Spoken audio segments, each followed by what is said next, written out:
name is Cameron. Hi, my name is Manraj. And my name is Parissa, and this is our final project for 3612. In this project, we wanted to show the practical aspects of the theoretical things that we learned during this course and during the previous courses in circuits and electrical measurements. Useful method, especially for quality control purposes. It's a way to measure the purity. Besides its use in industry, it can also be used for scientific purposes to recognize the existence of bacteria and identify the type of them. The concept covered in this project can be used to identify bacteria cultures in medical patients in the shorter time frame than is currently possible, so that the correct antibiotic can be prescribed as soon as possible. We are generating different pulses for the range of frequencies that are wanted. Then we are measuring impedance behavior of the solution to that pulse. The response signal from the impedance is sampled by the onboard ADC, and a discrete Fourier transform is processed by an onboard DSP engine. The DFT algorithm returns a real R and an imaginary I data word at each output frequency. Once calibrated, the magnitude of the impedance and relative phase of the impedance at each frequency points along the sweep is easily calculated.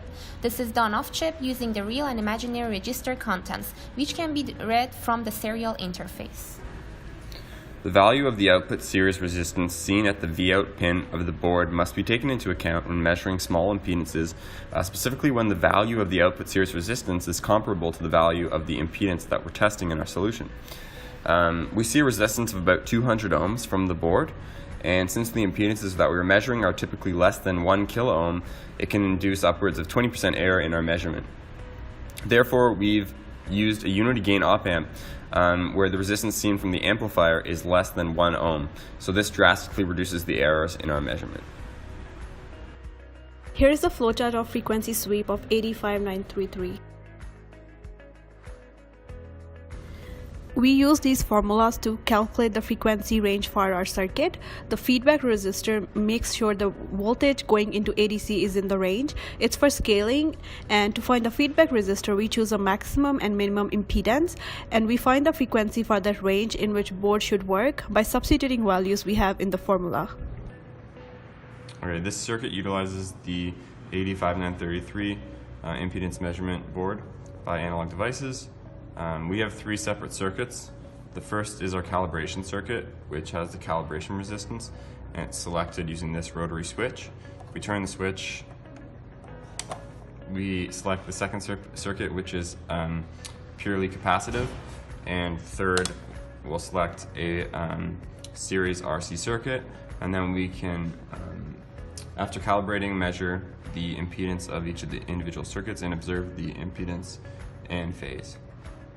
We use MATLAB to plot the expected results. Here is the result of capacitor impedance. The upper one is the expected graph, and the one below it is the actual graph that is not perfectly linear due to human error and equipment errors.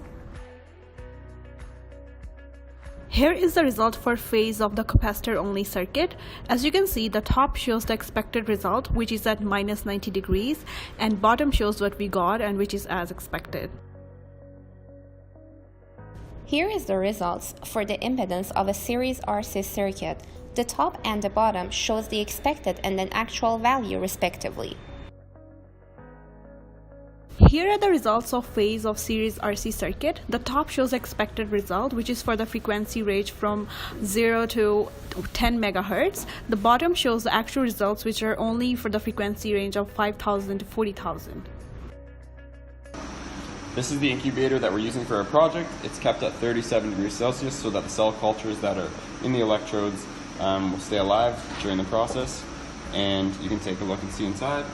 So we're running the wires out of the top of the incubator and over onto our breadboard, and we can use our toggle switch to select our calibration resistor and then one of the 2 electrodes. The first is the blank, which doesn't contain a cell culture, and then the second is what we're actually measuring that contains the cell culture.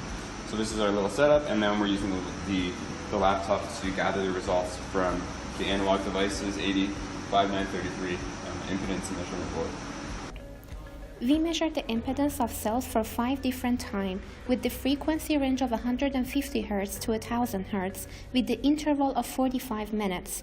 As the cells grow and time passes, the impedance will also increase, as you see in the picture. Here is the graph of measured phase for the time of sampling. As you see, the phase stays within the range with a slight increase. Alright, this concludes our video. Thank you very much for watching.